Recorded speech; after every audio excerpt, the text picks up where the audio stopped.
Hello everyone, welcome back to my channel. आज मैं लेकर आई हूँ आप लोगों के लिए बंगाल के फेमस सुक्तो की रेसिपी। ये बहुत ही आसान और बहुत ही स्वादिष्ट होती है। इसके बिना बंगाल की पार्टी, कोई भी फंक्शन अधूरी है। तो चलिए इस मज़ेदार सी रेसिपी को बनाना शुरू करते हैं। तो इसके लिए हमने यहाँ पे बहुत सारी सब्जियाँ लिए हैं। तो सबसे पहले हमने यहाँ पे लिया है करेले। हमने 3 करेले लिए हैं, साथ ही हमने 1 गाजर लिया है, 1 बैंगन। जो बैंगन को हमें पूरा नहीं देना है, आधा ही देना है। तो इस बैंगन को हमने लिया है, आधा कट कर इसे लेना है। साथ ही हमने लिया है यहाँ पे 2 कच्चे केले, जो सुक्तो इस कच्चे केले के बिना तो बन ही नहीं सकता। तो 2 कच्चा केला हमने लिया है। और यहाँ पे हमने थोड़े से पपीते के टुकड़े लिए हैं। जो था तो हमने थोड़ा सा टुकड़ा लिया, और इससे भी इसका सब्ज़ी बहुत स्वादिष्ट बनता है। और साथ ही हमने यहाँ पे ये लिया है स्वीट पोटैटो, और ये कुछ है यहाँ पे सेम की फली। तो 4 पीस हमने लिया है, और उसके साथ ही हमने यहाँ पे लिया है 1 आलू।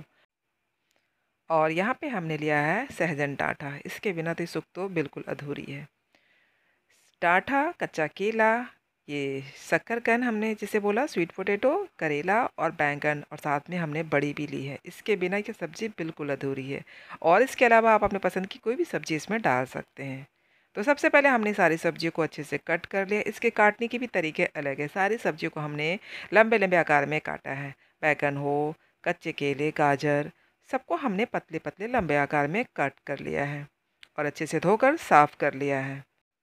तो सब्जियों को रखते हैं साइड, और सबसे पहले हमें इसके लिए मसाला तैयार कर लेते हैं। तो हमने यहाँ पे एक पैन बिठाया, इसमें डाला 1 टेबल स्पून सौंफ, 1 टेबल स्पून हमने यहाँ पे जीरा लिया, और 1 टेबल स्पून हमने यहाँ पे छोटी बारीक वाली यहाँ पे अजवाइन ली है। इन तीनों को हमें अच्छे से मिक्स करते हुए हल्का सुनहरा भून लेना है। ज़्यादा बिल्कुल नहीं भूना, बस हल्का सा गर्म करना है, जिससे किसी अच्छी खुशबू आने लगे। तो चलिए, हमारा मसाला भुन चुका है। अब इसे इस जार में डालकर इसका एक दरदरा पाउडर बना लेते हैं। तो पाउडर तैयार हो गया है। अब इसे क्या करना है, इसे एक अलग बर्तन में ट्रांसफ़र कर लेते हैं, क्योंकि हमें इसी जार में इसका एक मसाला भी तैयार करना है। सूखे मसाले को रख देते हैं ढक के, और सेम जार में हमने यहाँ पे लिया 2 टेबल स्पून सरसों, 2 टेबल स्पून हमने यहाँ पे लिया है पोस्तो, जिसे खसखस कहते हैं।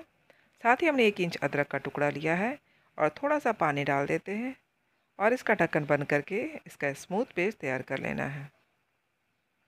तो चलिए, स्मूथ पेस्ट हमारा तैयार हो गया है। काफ़ी बारीक और स्मूथ हुई है, बस ऐसा ही चाहिए था हमें। तो मसालों को रखते हैं साइड में, बिठाते हैं एक कढ़ाई, और डालते हैं सरसों का तेल। इस सब्ज़ी को सरसों का तेल में ही बनाने से बहुत ज़्यादा स्वादिष्ट होती है। तो सबसे पहले हमें क्या करना है, यहाँ पे हमने लिया है बड़ी। बड़ी अब आजकल मार्केट में काफ़ी आसानी से मिल जाता है, आप कोई भी अपने पसंद की बड़ी को ले सकते हैं। सबसे पहले इस बड़ी को हमें हल्का फ्राई करना है, और हल्का भून के इसे बाहर निकाल लेना है। तो बड़ी हमारी भून चुकी है, हमने 1 मिनट के लिए अच्छे से भून लिया। अब सारे बड़ी को तेल छानते हुए बाहर निकाल लेते हैं। बड़ी को ज़्यादा बिल्कुल फ्राई नहीं करना, अगर ज़्यादा भुन जाती है तो ये अच्छे से पकती नहीं है। तो देखिए, हमने हल्का फ्राई कर लिया है, और सेम तेल में हमने यहाँ पे कच्चा केला को डाला है, इसे भी हल्का फ्राई करके निकाल लेंगे। सारी सब्जियों को हमें हल्का हल्का ही फ्राई करना है। इस सुक्तो में सब्जियों को ज़्यादा फ्राई नहीं किया जाता है। तो केले को हमने फ्राई कर लिया, इसे भी बाहर निकाल लेते हैं। और सेम तेल में हमें फिर से डालते हैं करेले, और करेले को भी अच्छे से इसे थोड़ा सुनहरा होने तक इसे भून लेते हैं। तो करेले भी हमारा भुन चुका है, इसे भी बाहर निकाल लेते हैं। और फिर से डालते हैं सरसों का तेल, और थोड़ा तेल को गर्म होने देते हैं। तेल गर्म हो गया है। सेम तेल में हमने क्या किया, फिर से बैगन जो काट के रखा था उसे भी हल्का फ्राई कर लेते हैं। बैगन को ज़्यादा बिल्कुल फ्राई नहीं करना, हल्का डाल के इसे थोड़ी देर उलट पुलट करते हैं। हल्का सुराना होने पे इसे निकाल लेते हैं। तो बैगन भी फ्राई हो गया, सारे बैगन को तेल छानते हुए निकाल लेते हैं। यहाँ पे हम कुछ सब्जियों को इसलिए फ्राई कर रहे हैं क्योंकि ये सब्ज़ी काफ़ी जल्दी पक जाती है, इसलिए इसका इस्तेमाल हम बाद में करेंगे। तो हमने यहाँ पे डाला है थोड़ी सी हींग, 2 तेजपत्ता जिसे बारीक तोड़ दिया बीच से, 2 सूखी लाल मिर्च, और 1 छोटी चम्मच हमने डाला 5 फोरन। सबको 1 सेकंड के लिए अच्छे से भून लेते हैं। तो 5 फोरन हमारा भून चुका है। अब डालते हैं इसमें आलू। सबसे पहले हमें आलू को अच्छे से भूनना है। 1 मिनट के लिए हमने आलू को अच्छे से भून लिया। हल्का लाल हो चुका है आलू। अब इसमें डाल देते हैं पपीता, और पपीते को भी आलू के साथ 1 मिनट के लिए अच्छे से भून लेते हैं। तो आलू और पपीता अच्छे से भून चुका है। अब हमें सारी सब्जियों को इसमें डाल देना है। जितने भी कट करके रखे थे सारी सब्जियों को डालकर इसे लगातार चलाते हुए हमें इसे अच्छे से भूनना है। हमने 1 से 2 मिनट के लिए सारी सब्जियों को अच्छे से भूना, बस इससे ज़्यादा इसे नहीं भूनना है। अब डालते हैं इसमें स्वाद अनुसार नमक, और साथ ही इसमें डालते हैं थोड़ी सी हल्दी। इस सब्ज़ी में हल्दी नहीं पड़ती है, मगर फिर भी थोड़ी से कलर के लिए हल्का डाल देती हूँ। अगर आप चाहें तो इसमें हल्दी ना डालें, बिना हल्दी के भी ये सब्ज़ी बनती है। अच्छे से मिक्स करते हैं इसे, ताकि नमक हल्दी अच्छे से मिक्स हो जाए। तो अब हमने यहाँ पे डाला है सरसों का पेस्ट, जो हमने पीस के रखा था। सारे पेस्ट को ले लेते हैं और साथ ही थोड़ा जार में पानी डाल के भी इसे भी धो के ले लेते हैं। और मसाले के साथ इसे 1-2 मिनट के लिए अच्छे से सब्जियों के साथ इसे भूनना है।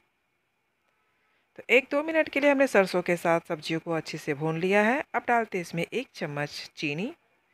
इस सब्ज़ी में चीनी भी अच्छे से पड़ता है, आप चाहें तो इससे ज़्यादा भी डाल सकते हैं या फिर पसंद ना हो तो थोड़ा कम भी कर सकते हैं।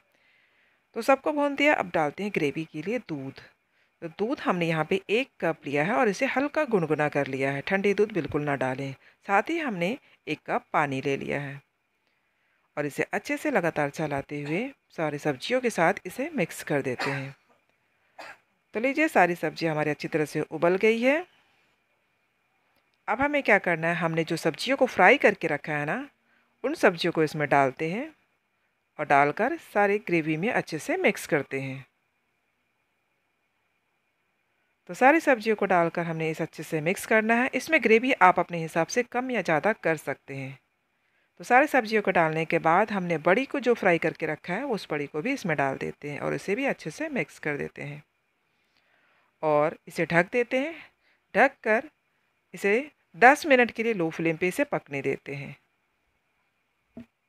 तो 10 मिनट हो चुके, हमारी सब्ज़ी काफ़ी अच्छी तरह से पक चुकी है। देखिए, मैं आपको साइड से कट करके दिखा रही हूँ। सब्जियाँ काफ़ी अच्छी तरह से, सारी सब्जियाँ हमारी परफेक्ट पककर तैयार हो गई है। बस इससे ज़्यादा इसे बिल्कुल नहीं पकाना है। इसे करते हैं अच्छे से मिक्स और अब डालते हैं इसमें हमने जो सूखा मसाला बनाकर तैयार किया है ना, तो एक चम्मच हम यहाँ भरकर इसमें डालते हैं सूखा मसाला। इससे इस सब्ज़ी में बहुत ही अच्छी खुशबू आती है और साथ ही इसमें डालते हैं 1 चम्मच घी। इस सब्ज़ी की जान है। इस सब्ज़ी में अगर आप थोड़ा-सा घी डाल देंगे ना, तो आपकी ये सब्ज़ी बहुत ही स्वादिष्ट लगती है। सबको कर देते हैं अच्छी तरह से मिक्स और लीजिए, तैयार हो गई बंगाल की फ़ेमस शुक्तो। तो बस ये बनकर तैयार हो गई है। फ्लेम को कर देते हैं ऑफ और चलिए इसकी प्लेटिंग कर लेते हैं। तो गर्मा-गर्म शुक्तो बनकर तैयार हो गई है। तो फ्रेंड्स, आप भी इसे बनाएँ और इसे गर्मा-गर्म चावल के साथ खाएँ। बहुत ही लाजवाब, बहुत ही स्वादिष्ट हमारी ये शुक्तो बनकर तैयार हो गई है। तो फ्रेंड्स, अगर आपको हमारी ये रेसिपी पसंद आई होगी तो प्लीज़ इसे लाइक करना और इसे फैमिली और फ्रेंड्स में ज़्यादा से ज़्यादा शेयर करना और हमारे चैनल को सब्सक्राइब करना ना भूलना। तो फिर से मिलते हैं एक नई रेसिपी के साथ। तब तक के लिए बाय बाय, टेक केयर।